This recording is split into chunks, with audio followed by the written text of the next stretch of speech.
झारखंड में महागठबंधन की सरकार बनी, पहले कहा गया कि 2500 देंगे, मिल रहा है कि नहीं। पिछले बार भी हम इन लोगों का जो इलेक्शन कमीशन से लेकर के जो मोदी जी का जो ये सब ड्रामा है, अगर चुनाव आयोग नहीं चलने देता तो हम सत्ता में तो वहीं न गए थे, तेजस्वी यादव मुख्यमंत्री बन गए थे। किंतु जितने भी सार्वजनिक क्षेत्र के बेंच या कुर्सी, तमाम कुर्सियों को मोदी ने किडनैप कर रखा है। गाना में भी आपकी सरकार बनी, झारखंड पर बनी, तब आपको इलेक्शन कमीशन पर भरोसा था, लेकिन जब आप जहां हारते हैं, जब आप बेईमानी कीजिएगा तभी ना हमारा भरोसा उठेगा। झारखंड में, तेलंगाना में हमारी सरकारें थी ना, तो आपका वहाँ नहीं चला। मोदी जी बिहार आए हैं और अब लगातार उनका आना जाना लगा हुआ है। ऑपरेशन सिंदूर और पाकिस्तान को चेतावनी यहीं से दी थी। क्या लग रहा है कि अब एक बार फिर से जो हवा है मोदी जी के फेवर में ज्यादा बढ़ गया है? ट्रंप ने क्या कहा है कि हमने युद्ध को रोक दिया। कौन होता है युद्ध रोकने वाला? हमारा कौन हमको इंस्ट्रक्शन देने वाला होता है? इंदिरा गांधी पर 7वां बेड़ा नहीं चला था तो इंदिरा गांधी मानी थी। मोदी तो अमेरिका के हाथ का खिलौना है, वो देश के बारे में थोड़े सोचता है। CIA का एजेंट है मोदी, और क्या कहें हम? ट्रंप से ज्यादा बुद्धिजीवी तो आप ही हैं। अब भिगा के तो नहीं आप। नहीं बेटा, नहीं। राजनाथ सिंह जब से बने हैं तब से पमरिया का नाच कर रहे हैं और कह रहे हैं कि हम पीओ का हमारा हिस्सा होगा। तो भाई पीओ के लिए तो मौका तुमको दे दिया था पाकिस्तान, तुमको अटैक कर रहा था, हम साले को अटैक करके पीओ के मिला लेते। अगर मेरी सरकार होती और मैडम होती तो आज पीओ के भारत का हिस्सा होता। मौका मिला था मोदी को, उन्होंने गंवा दिया मौका। ट्रंप के डर से बैकफुट पर चले आए। अगर इंदिरा गांधी नहीं होती तो क्या बांग्लादेश बन गया होता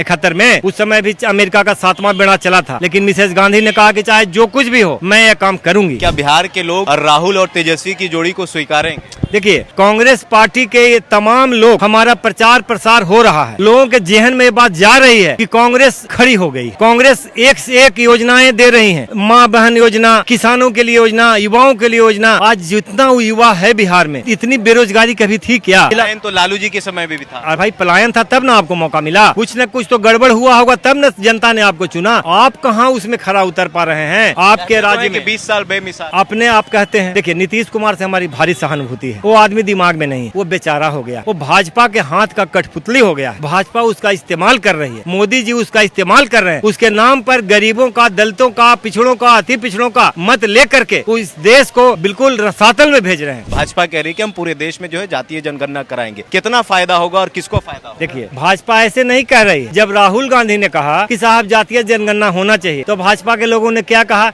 यहाँ सम्राट चौधरी ने क्या कहा? अब सबों का स्टेटमेंट आपने सुना होगा। उस समय अब राहुल गांधी ने इस तरह का दबाव बनाया कि उनको जातीय जनगणना करना पड़ा। आप जानिए, 29 के पहले महिला आरक्षण बिल को लागू करना पड़ेगा ताकि महिलाओं को ऊपर अपग्रेड किया जाए। तो भाजपा कोई नया काम थोड़े करती है। भाजपा तो केवल सत्ता में बने रहने के लिए ड्रामा करती है। मेरी जाति भूमिहार ब्राह्मण सवर्ण है, पक्ष में है कि जातीय जनगणना हो? पब्लिक पक्ष में है। आप मेरे गांव में कभी आइए, जो जिस टोला में 1000 आदमी है और उसको रहने के लिए, बैठने के लिए जगह नहीं है। हमारा दूरा दलान है वो खाली है, वहाँ पर कोई बैठने वाला नहीं है। लेकिन जो मूसर टोला है वहाँ उसको बैठने के लिए जगह नहीं है, नाली का कीड़ा हो गया है वो। क्यों नहीं भाजपा जमीन खरीद करके उन लोगों को जमीन दे देती है? 2-2 कट्ठा, 1 कट्ठा क्यों नहीं करती है? गरीब का बच्चा तो क्रेन स्कूल में जा नहीं सकता, वो तो सरकारी स्कूल में। तो सरकारी स्कूल में इस तरह की व्यवस्था करें कि उसे पढ़ाई लिखाई का बेहतर मौका मिले। जब पढ़ाई लिखाई उनकी हो जाएगी तो स्वयं में उस रेस में आ जाएंगे। 1526 में डार्विन ने कहा था कि सर्वाइवल फॉर द फिटेस्ट।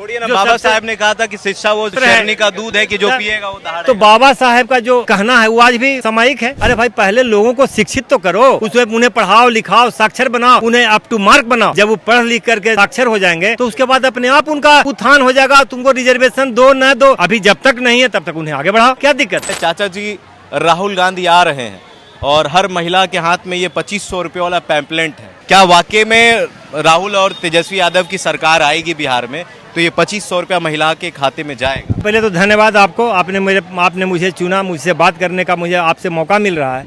तो एक बात बताइए कि झारखंड में महागठबंधन की सरकार बनी, पहले कहा गया कि 2500 देंगे, मिल रहा है कि नहीं? बताइए, मिल रहा है कि नहीं? अगर आप आप महिला मिल रहा है, वहाँ मिल रहा है 2500, तो हम कहाँ इसमें गुमराह लोगों कर रहे हैं? आप मुझे सरकार में लाइए, 2500 रुपया मिलेगा आपको, महिलाओं को मिलेगा। ये तो हमारा बिल्कुल अघोषित ये है, तर्क है कि हम महिलाओं को सम्मान देंगे और 2500 रुपया उन्हें प्रति माह देंगे, चाहे वो महिला 18 वर्ष से जितने उम्र की हो, बाद की महिला हो, उनको हम सम्मान देंगे। क्योंकि हमने दे दिया है, हमने तो पहले अपना होमवर्क कर लिया है। इसमें अब इफ बट का कहाँ कोई बात है भाई? कहाँ कोई बात है? इफ बट का कोई बात तो आपका तब पूरा होगा जब आप सत्ता में आए। देखिए, बिहार में बिहार में निश्चित रूप से हम सत्ता में आएंगे। पिछले बार भी हम इन लोगों का जो इलेक्शन कमीशन से लेकर के जो मोदी जी का जो ये सब ड्रामा है, वो ड्रामा को अगर मोदी जी का ड्रामा अगर चुनाव आयोग नहीं चलने देता तो हम सत्ता में तो वहीं न गए थे, सत्ता में तो वहीं गए थे। तेजस्वी यादव मुख्यमंत्री बन गए थे, कांग्रेस का समर्थन उनको मिलता। किंतु यह आज जितने भी सार्वजनिक क्षेत्र के हैं बेंच या कुर्सी, तमाम कुर्सियों को मोदी ने किडनैप कर रखा है। उन्हें पूरे बैकफुट में जाकर के डाल दिया है अपनी बात मनवाने के लिए। तेलंगाना में भी आपकी सरकार बनी, झारखंड पर बनी, तब आपको इलेक्शन कमीशन पर, चुनाव आयोग पर भरोसा था, लेकिन जब आप जहां हारते हैं, जब आप बेईमानी कीजिएगा तभी ना हमारा भरोसा उठेगा। जब आप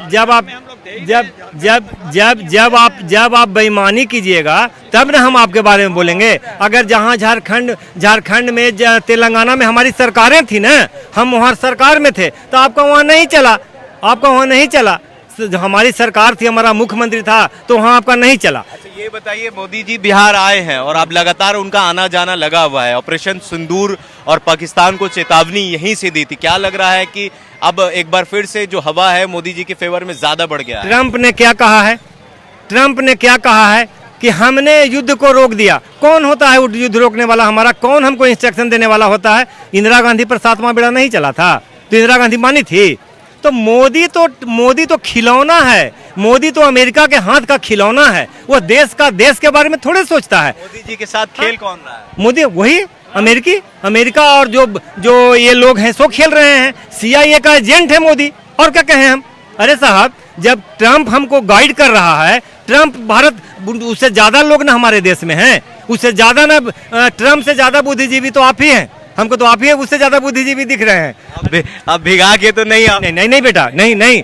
ट्रंप क्या है? ट्रंप के बारे में हमसे ज्यादा आप जानते हैं ना, आप पत्रकार हैं। तो वो जब आदमी हमारे प्रधानमंत्री के बारे में, हमारे देश के बारे में बोल रहा है, ठीक है, हम भी नहीं कहते हैं कि परमाणु युद्ध हो, नहीं, युद्ध नहीं हो, पाकिस्तान के साथ शांति रहे। लेकिन अगर मेरी सरकार होती और मैडम होती तो आज POK भारत का हिस्सा होता।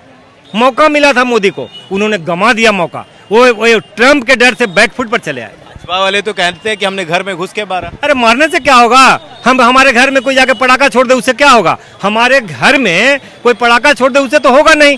जब POK का आप रट लगा, राजनाथ सिंह जब से मिले हैं, जब से बने हैं, तब से पमरिया का नाच कर रहे हैं और कह रहे हैं कि हम POK हमारा हिस्सा होगा। तब भाई POK के लिए तो मौका तुमको दे दिया था पाकिस्तान। तुमको अटैक कर रहा था, हम साले को अटैक करके POK मिला लेते। बोलिए, मिला लेते ना? तो भाई आपने क्यों नहीं मिलाया? अब आप कभी नेहरू जी गाली देते हैं, कभी किसको गाली देते हैं। आपको भी तो मौका मिला था अपना भाई, आपको मौका मिला था ना कि हम पाकिस्तान को सबक सिखा दें। अगर इंदिरा गांधी नहीं होती तो क्या बांग्लादेश बन गया होता 71 में? उस समय भी अमेरिका का 7वां बेड़ा चला था, लेकिन मिसेस गांधी ने कहा कि चाहे जो कुछ भी हो मैं ये काम करूंगी। तो हमारे पास विल पावर है। अगर बिहार की बात करेंगे, राहुल जी का भी आना बिहार हो रहा है, क्या बिहार के लोग और राहुल और तेजस्वी की जोड़ी को स्वीकारेंगे? देखिए, हमें अपने दल के लिए अभी काम करना है। कांग्रेस पार्टी के ये तमाम लोग, हमारा प्रचार प्रसार हो रहा है, लोगों के जेहन में ये बात जा रही है कि कांग्रेस खड़ी हो गई है। कांग्रेस एक से एक योजनाएं दे रही हैं, ये माँ बहन योजना और भी किसानों के लिए योजना, युवाओं के लिए योजना। आज जितना युवा है बिहार में, इतनी बेरोजगारी कभी थी क्या? आप बताइए कि आप विद्यालयों में आप जाइए। मैं गांव का रहने वाला हूं। जिला तो लालू जी के समय में भी था, पलायन था। मैं ये बात नहीं कह रहा हूं, मैं कह रहा हूं कि भाई पलायन था, तब ना आपको मौका मिला, तब ना नीतीश कुमार को कुछ न कुछ तो गड़बड़ हुआ होगा, तब न जनता ने आपको चुना। आप कहां उसमें खरा उतर पा रहे हैं? आपके राज्य में 20 साल बेमिसाल, फिर से नीतीश कुमार अपने आप कहते हैं। देखिए, नीतीश कुमार से हमारी भारी सहानुभूति है। वो आदमी दिमाग में नहीं है। कभी प्रधानमंत्री का पैर छूता है, तो कभी मुख्यमंत्री का पैर छूता है, तो कभी उसका पैर छूता है। तो वो आदमी तो भाई दिमाग में है। दिमाग में उस आदमी को कहा जाता, वो बेचारा हो गया है। वो भाजपा के हाथ का कठपुतली हो गया है। भाजपा उसका इस्तेमाल कर रही है, मोदी जी उसका इस्तेमाल कर रहे हैं। उसके नाम पर गरीबों का, दलितों का, पिछड़ों का, अति पिछड़ों का मत लेकर के वो इस देश को बिल्कुल रसातल में भेज रहे हैं। ठीक है, बिहार में जातीय जनगणना हुआ है। अब भाजपा कह रही है कि हम पूरे देश में जो है जातीय जनगणना कराएंगे। कितना फायदा होगा और किसको फायदा होगा? देखिए, भाजपा ऐसे नहीं कह रही है।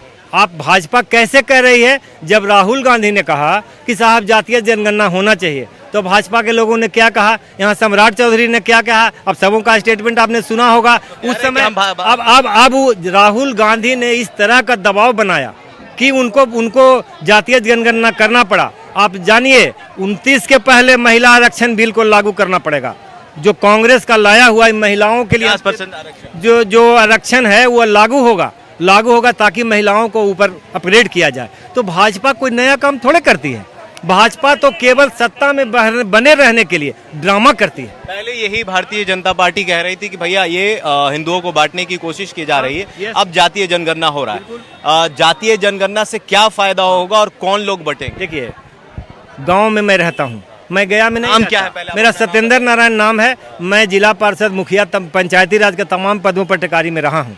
हम जाति क्या है आप? मेरी जाति भूमिहार ब्राह्मण स्वर्ण है, सवर्ण है। पक्ष में है कि जातीय जनगणना हो? नहीं, बिल्कुल पक्ष में है। आप मेरे गांव में कभी आइए, मैं आपको बुलाता हूँ। ये गए हैं, उधर गए हैं, समझे ना? आप वहाँ आइए भाई। जिस टोला में 1000 आदमी है और उसको रहने के लिए, बैठने के लिए जगह नहीं है, उसे हमारा दूरा दलान है वो खाली है, वहाँ पर कोई बैठने वाला नहीं है। लेकिन जो मूसर टोला है वहाँ उसको बैठने के लिए जगह नहीं है, नाली का कीड़ा हो गया है वो। क्यों नहीं भाजपा जमीन खरीद करके उन लोगों को जमीन दे देती है, 2-2 कट्ठा, 1 कट्ठा, क्यों नहीं करती है? जातीय जनगणना से सामाजिक न्याय मिलेगा। सामाजिक न्याय मिलेगा, पता तो चलेगा कि किस जाति में कैसे कैसे लोग हैं। पहला बात तो ये पता चलेगा किस जाति का क्या संख्या है। बहुत तरह की बात लोग कर रहे हैं। देखिए, कोई सरकारी नौकरी से कोई ज्यादा कुछ होने जाने को नहीं है। जिसके पास बुद्धि रहेगा, तुम बाबू बुद्धि वाले हो तो कहीं न खा पी लोगे। तो अब तो राहुल जी का कहना है, कांग्रेस का कहना है, महागठबंधन का कहना है कि अब तो निजी क्षेत्रों में भी आरक्षण हो। अरे भाई, जो इफिशियंट होगा, हम पहले उसको इफिशियंट तो बनाएं। हम पहले मान लिया जाए कि हम विद्यालय है और विद्यालय में तो गरीब का बच्चा तो क्रेन स्कूल में जा नहीं सकता, वो तो सरकारी स्कूल में है। तो सरकारी स्कूल में हम इस तरह की व्यवस्था करें कि उसे पढ़ाई लिखाई का बेहतर मौका मिले। जब मैं जिला परिषद था तो मैं विद्यालयों में जाकर पढ़ाता था, टिकारी के हाई स्कूल में जाकर पढ़ाता था। तो जब पढ़ाई लिखाई उनकी हो जाएगी तो स्वयं भी उस रेस में आ जाएंगे। डार्विन ने क्या कहा था? 1526 में डार्विन ने कहा था कि सर्वाइवल फॉर द फिटेस्ट। छोड़िए ना, बाबा साहब ने कहा था कि शिक्षा वो शेरनी का दूध है कि जो पिएगा वो दहाड़ेगा। तो बाबा साहेब का जो कहना है वो आज भी सामयिक है। अरे भाई, पहले लोगों को शिक्षित तो करो, उसमें उन्हें पढ़ाओ लिखाओ, साक्षर बनाओ, उन्हें अप टू मार्क बनाओ। जब वो पढ़ लिख करके साक्षर हो जाएंगे तो उसके बाद अपने आप उनका उत्थान हो जाएगा। तुमको रिजर्वेशन दो न दो, अभी जब तक नहीं है तब तक उन्हें आगे बढ़ाओ, क्या दिक्कत है?